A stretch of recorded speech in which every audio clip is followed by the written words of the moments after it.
Welcome back, book friends. I've got my trusty little matcha here with me, and we're gonna chat about the books that I promised myself I was gonna read in 2025, or at least prioritize in 2025, and whether or not I actually did that. There's 25 books for 2025, and I actually don't even remember what I had on that list. Ooh, that is not a hot start to this video. Oh no. Let me pull up the books that I actually had so that way I can reference. I'm gonna show you the list here. It's looking bleak. Oh no. These are some really good books too. Why did I not get to these? Okay, let's start from the top. Matchas are just so good. They're unbeatable. People who say they don't like matchas, I actually don't trust you. Eddie, that's a little dramatic. What I want to do is work through this list, share the books that I did actually read off of it, and whether or not I will continue to have the books that I didn't read carry into 2026. First off, let's just address what I think the biggest issue was for me not reading all these books. Like many other readers, I'm sure, I get caught up in new releases coming out that I tend to just abandon what my TBR is and jump into what the newest releases are. Books that are just being hyped up all over the internet. It's hard not to just lean into those books. I kind of feel bad for the books that are on my TBR, but these ones are so enticing, you know? Of the 25 books, I read 5. That is a very bad percentage. Oh no. All right, so not great. The books that I did read were Dance of Thieves. Loved Dance of Thieves. That book truly has my entire heart. Jace and Kazi forever. They are one of the top fictional characters for me. I love their story. If you have not read Dance of Thieves, wait and read the Kiss of Deception trilogy before you read Dance of Thieves. I feel as if it sets up the story and the world and why the plot line is what it is in Dance of Thieves. When you read the original trilogy, it all makes sense. I feel like the issue actually is that the duology, Dance of Thieves duology, is not marketed as being interconnected. And so I think people go into reading Dance of Thieves, don't have the background, and then are a little bit confused. So that's my advice. I did read Mistborn. I've read the first 2 books in the first trilogy. I've read Mistborn and The Well of Ascension, and I'm about 40% of the way through Hero of Ages. Probably won't finish it in 2025. I bet I'll finish that in January. I've just been really slow about reading the trilogy, not because it's not good, but because I've just been wanting to consume the story, I guess, a little bit slower, because I know it's setting me up for a bigger Cosmere experience. And I think mentally I just really gotta get myself in the game there. I will say that none of the books have been 5 stars for me yet. I know that's probably gonna be a hot take for some folks. They've been above 4,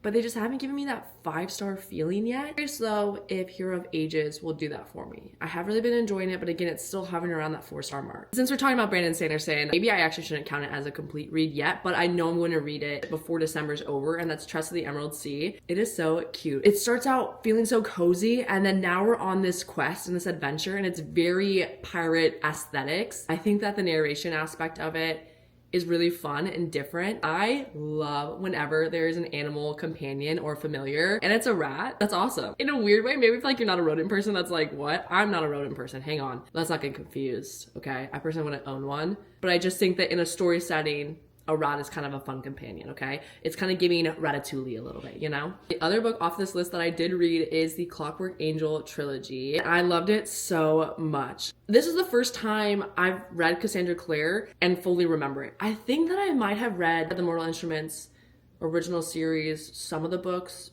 when I was younger. They are just not, I'm not remembering a single thing about them in my head. I have plans in 2026 to go back and try and read the Shadowhunter universe backlog that Cassandra Clare has. I really want to get into that universe and that world a lot more. Even though, yes, I'm older and probably not maybe like the target audience for that anymore, there's just something about it that feels nostalgic that I really want to get into. But I loved Clockwork Angel, Clockwork Prince, and Clockwork Princess. If there's a series that you're going to read, reading this trilogy, I would highly recommend. I didn't feel lost at all. I didn't feel like because I didn't remember anything from the other Shadowhunter books that I didn't know what was going on. I just feel as if this was kind of its own story happening. And the epilogue of Clockwork Princess, I still think about it. It was so sad. I was actually sobbing. I think I finished it while I was like eating lunch, which is like a terrible time to read the ending of a book, but was absolutely sobbing. It was so sad, but still read it. Now that we talked about the books that I did read from that list, let's talk about if I'm going to continue wanting to read the other books that are on that list and if they'll make it onto my 2026 priority list. And there is a few that are not probably going to move forward. Starting off with the first one, Assassin's Apprentice. Yes, I do plan on reading Robin Hobb's books. They sound really good. A lot of my mutuals within the book community rave about this trilogy and about the entire series that she's written. And I feel like it's right up my alley for the types of fantasy books that I really enjoy. The Bridge Kingdom. I'm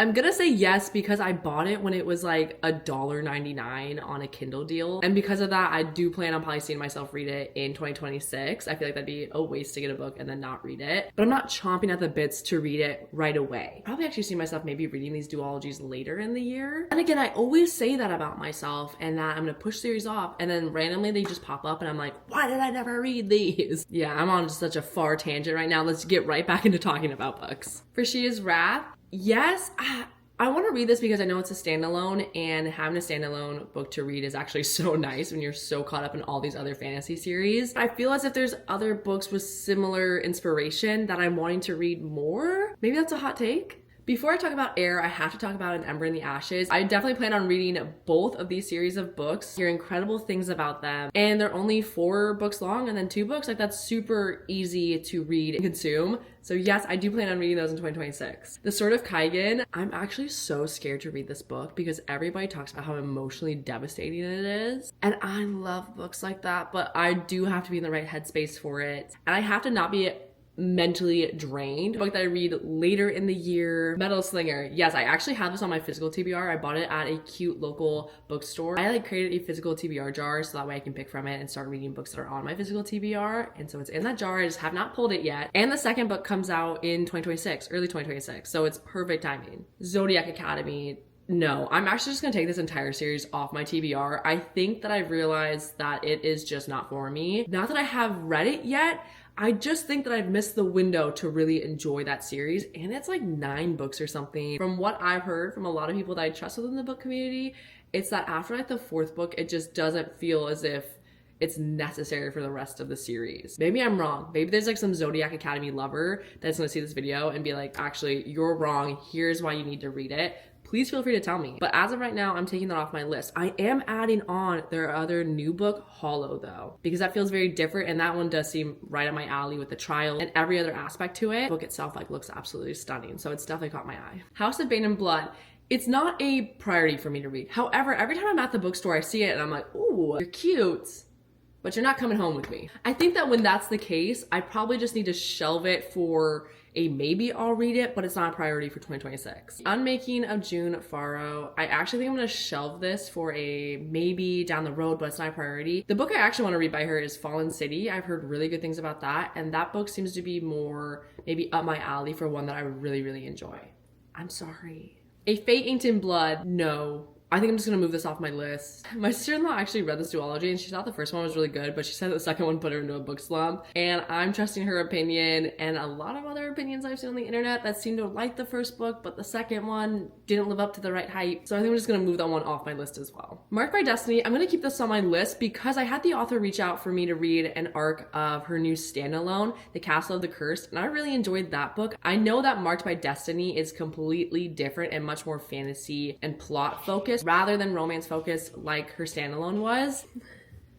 Oh, it's so funny when you can hear your dog just clicking around with their claws. And I feel like I'm really gonna enjoy it. Spark of the Everflame. I have this one on my physical TBR as well, so I know I'm gonna end up getting to the series. I'm curious if I'll like it as much as I think I'm going to though. So many people say that FMC is so insufferable. And I'm so torn sometimes on if I actually end up enjoying books like that, because if she's too insufferable, it's gonna be a DNF. So we'll see. Let's hope for the best here. Fireborn. I hear that it's similar to Fourth Wing in the Dragon Academy setting. I hear that it's more plot focused, but sometimes it's hard to top Fourth Wing when I've really enjoyed that series so far as well.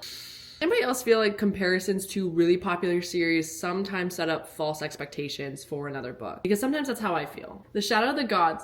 Fun fact, I actually started reading this in May of 2025 and I did a soft DNF around like 30% because I wasn't enjoying it, but because I just was not in the headspace for a heavier plot-driven fantasy at the time. That week I was like running on fumes, and so I was like, I need something just like cute, whimsical, fun, romance focused, like love, happy ending, and not so heavy war fighting. I love fantasy books like that, so don't get me wrong. I have to be in the right space in order to read those books and fully enjoy and love them. I do plan on reading Shadow of the Gods though in 2026. Again, I own the first book, so it just makes sense for me to read it. It's on my shelf. I think I'd actually be so disappointed in myself as a fantasy reader if I didn't. So, fingers crossed. Jade City.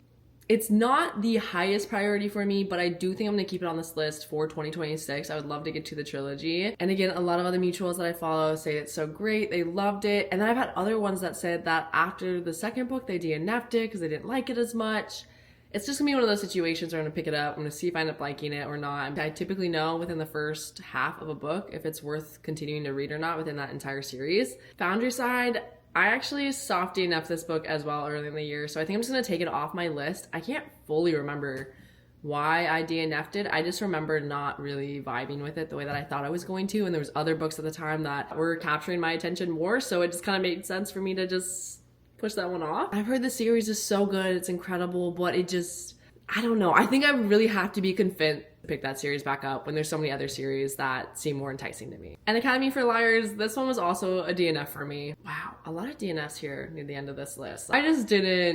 I didn't like what it was offering. I DNF'd it probably around like the 20% mark. I like to give books at least a quarter of the way through before I decide how I feel about it. This one just wasn't doing it for me, so no. When the Moon Hatched, this is one of the most split review books I think I have on this list. It seems like people either really love it and this is like one of their favorite fantasies of the year, or people absolutely hated it and could not get through it and thought that it was way too long for what it should be. I found this book at a little free library. I picked it up, and now it's sitting on my shelf. So I feel as if I need to read it because it's sitting up in my library. I kind of feel like I'm probably gonna fall into the camp that really loves it. The storyline, it seems like it would be something that I would absolutely love and devour. And the second book is coming out this year in the spring, I think. So again, a good time to start this book would be early in 2026. Blood Over Brighthaven, yes, this is a book that's gonna stay on my 2026 priority list. I do wanna read this. I hear it's an amazing standalone. It's so good. The magic is incredible. The characters are well flushed out, and just the story as a whole is just so beautiful to read. So yes, I'm gonna keep it on my list. It's funny that out of the almost 90 books that I read this year, of the 25 that I really wanted to read, I only read 5 of them. You can tell that I clearly went so far off track on my priority list. I don't think though for 2026 I'm gonna make a concrete list the way that I did with 2025. I feel as if when I make set TBRs, I oftentimes don't follow it. And I think that's because I am a mood reader and I just have to be in the mood to read certain books.